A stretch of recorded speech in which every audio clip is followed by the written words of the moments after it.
T'es drôle. Oh non, pas encore. Mon nom est Sylvie Gaudreau, je suis la directrice du Centre éducatif Garde-Amis et de la Maison éducative Garde-Amis. Le fonds qu'on a à la Fondation François s'appelle le fonds Garde-Amis. Et puis ce fonds-là sert aux améliorations locatives. C'était en prévision d'ouvrir un autre centre ou faire des améliorations où est-ce qu'on est. Alors, on est maintenant au point où on a ouvert un deuxième centre. Alors ici, on a changé. Ça, c'était ouvert. On avait une espèce de garde-robe. On n'avait pas de porte, mais on a fermé ça pour pouvoir avoir une salle pour les enfants fermée.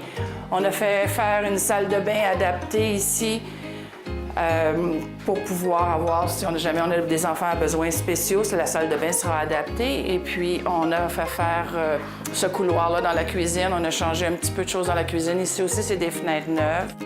On est très contents. On est très, très contents. On aime ce qui a été fait, puis on aime l'atmosphère qu'il y a ici. C'est vraiment une atmosphère détendue. Les parents sont très, très satisfaits du service qu'on a. Puis les enfants, mais c'est des enfants qu'on les tient occupés, sont contents.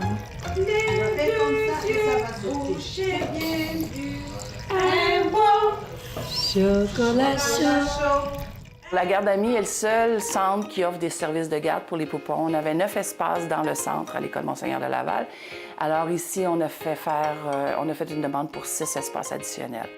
Alors, je vais vous faire visiter notre nouvelle pouponnière. Vous vous souvenez, l'année dernière, c'était 3 pièces. Alors, on a fait faire la petite chambre qui était ici, ça devient un peu notre salle à manger pour les bébés, mais ils l'utilisent aussi pour faire des activités. On a fait couper le mur, on a fait faire un demi-mur, il n'y avait pas de porte là, ça c'était une pièce. Ça, c'est surtout leur espace de jeu ici. Alors ici, c'est notre dortoir. Comme on a 6 espaces, on a 6 petits lits de bébés. On a fait des rénovations ici. Maintenant, la deuxième étape sera de faire l'aménagement paysager. Puis ce sera probablement des fonds qui viendront à partir de notre fonds de la Fondation. Bien, c'est important de donner justement parce que c'est remis à la communauté. C'est un service qu'on offre ici.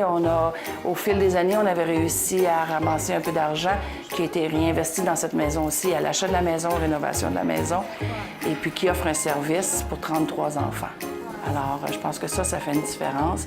Avec la vague d'immigration qu'il y a eu à Regina les dernières années, il y a beaucoup, beaucoup de familles, de nouveaux arrivants avec des enfants qui ont besoin d'espace, qui veulent avoir de l'espace en français. On est assez limité à Regina, alors on est très fiers de tout ça.